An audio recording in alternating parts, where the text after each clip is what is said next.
सभी साधकों को नमस्कार। आप सभी का स्वागत है योग यात्रा में। साधकों, हम रोज योगाभ्यास करते हैं, अपने खान पान का भी ध्यान रखते हैं, अपनी दिनचर्या को हमने इस दौरान बहुत अच्छा बना लिया है।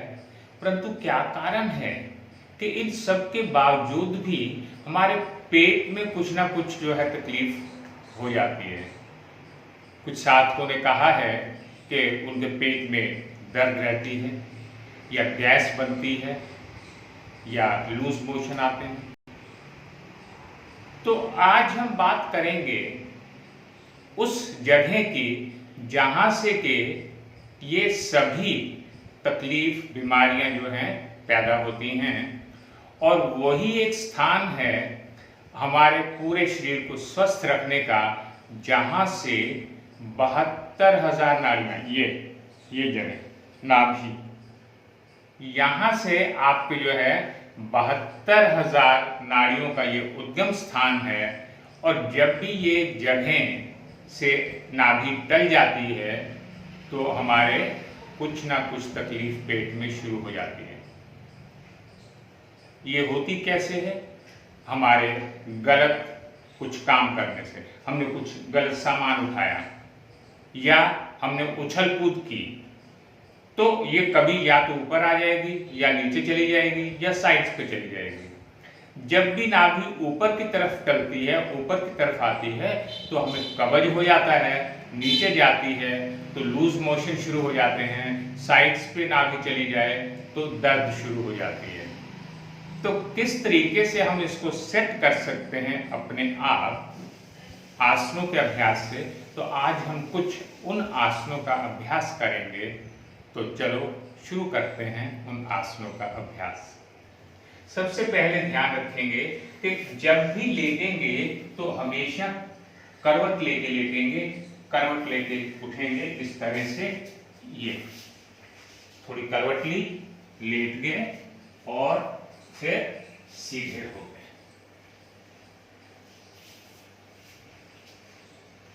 बस बिल्कुल सीधा।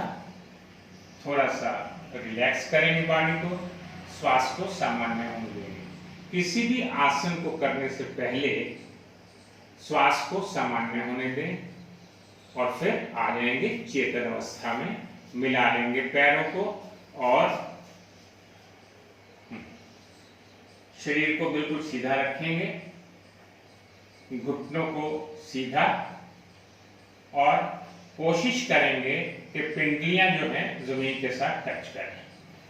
हथेलियों को सीधा रखेंगे और करेंगे उत्तान पादासन। श्वास भरेंगे इस तरह से। ये बस। तो यहाँ पे यथाशक्ति रुकेंगे और फिर धीरे धीरे धीरे धीरे वापस आ जाएंगे। और याद रखेंगे कि एड़ियों को बहुत आराम से नीचे लगाएंगे। अगर आप आराम से नहीं आ पा रहे तो शुरू में आप इस तरह से कर सकते हैं। हाथों को थोड़ा सा दबा लें जमीन की तरफ, पैरों को थोड़ा उठाएं, यहाँ पे रुकें और वापसी पे घुटनों को थोड़ा सा मोड़ लें और आराम से एड़ियों को नीचे लगाने के बाद टांगों को सीधा कर लें और आ जाएं शवासन में। शवासन में कुछ देर आराम करने के बाद हम करेंगे नौकासन।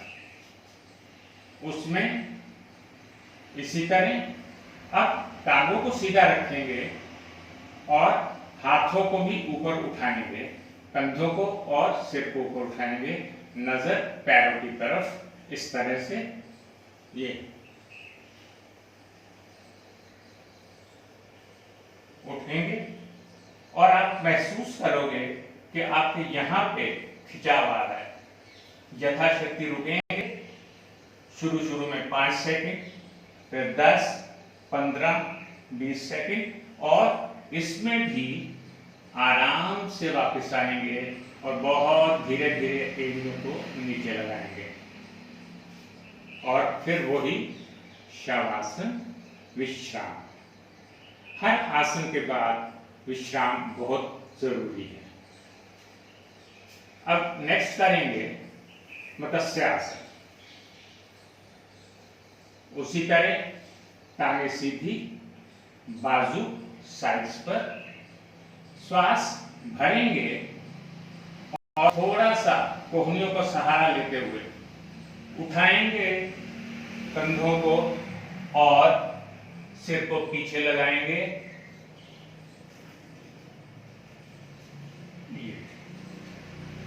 यहां पे रुकेंगे, श्वास सामान्य रूप से, और आंखें बंद। शुरू में वही 5-10 सेकेंड और फिर धीरे धीरे अभ्यास बढ़ाएंगे। अब श्वास भरेंगे और अपनी जगह पे वापस, और फिर वही शवासन। इसके बाद हम करेंगे संशोधित उत्तान हस्तपादासन। तो अब हम करते हैं संशोधित उत्तान हस्तपादासन। तो आपने क्या करना है कि बस इस तरह से, और इसमें भी वही ध्यान रखेंगे कि करवट लेके लेटेंगे और पैरों को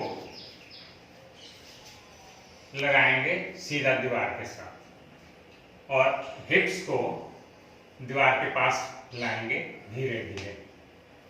ये इस तरह से।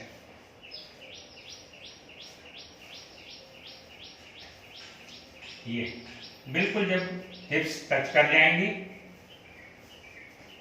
तो टांगों को भी सीधा कर लेंगे इस तरह से,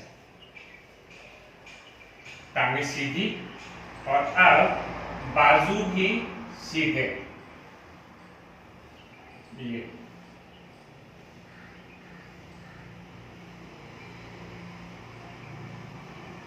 यहां पे 15-20 सेकंड रुकेंगे, श्वास लेंगे, श्वास छोड़ेंगे।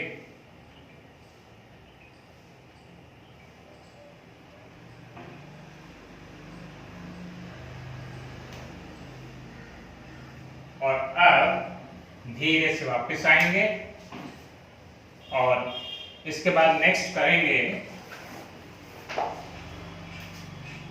ये घुटनों को मोड़ के और अंगूठों को पकड़ लेंगे इस तरह से, और धीरे धीरे अंगूठों को लाएंगे अपनी तरफ, नाक की तरफ, और उठाएंगे ये,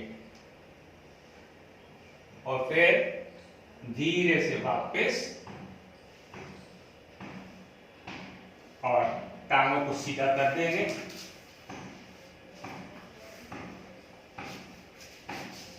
और फिर वही शवासन, विश्राम 10-15 सेकंड जो है श्वास को सामान्य होने देंगे, और फिर उसके बाद बिल्कुल शरीर को ढीला छोड़ देंगे, टांगों को, कंधों को, सर को, हाथों को, और विश्राम करेंगे 10 से 15 मिनट तक। ध्यान यहां पर नाभि पर, मणिपुर चक्र, यहां पे ध्यान रखेंगे और शरीर को ढीला छोड़ देंगे। तो साधकों याद रखेंगे कि ये जो तकलीफ है हमारी जल्दबाजी के कारण ही शुरू होती है, तो इसलिए हम आसनों का अभ्यास करते हुए बहुत धैर्य से काम लेंगे और धीरे धीरे अपने इस क्रम को आगे बढ़ाएंगे अपनी क्षमता के अनुसार। और दूसरा कि जो कुछ भी हम अच्छी चीज़ें इस दौरान, लॉकडाउन के दौरान सीख रहे हैं, उनको हम अपने दिनचर्या का एक अभिन्न अंग बनाएंगे, और जो कुछ हमने सीखा इस ज्ञान को, इस जानकारी को हम अपने प्रियजनों तक, अपने दोस्तों तक, अपने रिश्तेदारों तक भी पहुंचाएंगे, क्योंकि हम हमेशा चाहते हैं कि वो भी सुखी हों, तंदुरुस्त हों, स्वस्थ हों और अपने जीवन का वो भी आनंद लें जिस तरह से हम ले रहे हैं। तो इसी के साथ और इस प्रार्थना के साथ सर्वे भवन्तु सुखिनः, सर्वे सन्तु निरामया। आप सभी का बहुत बहुत धन्यवाद।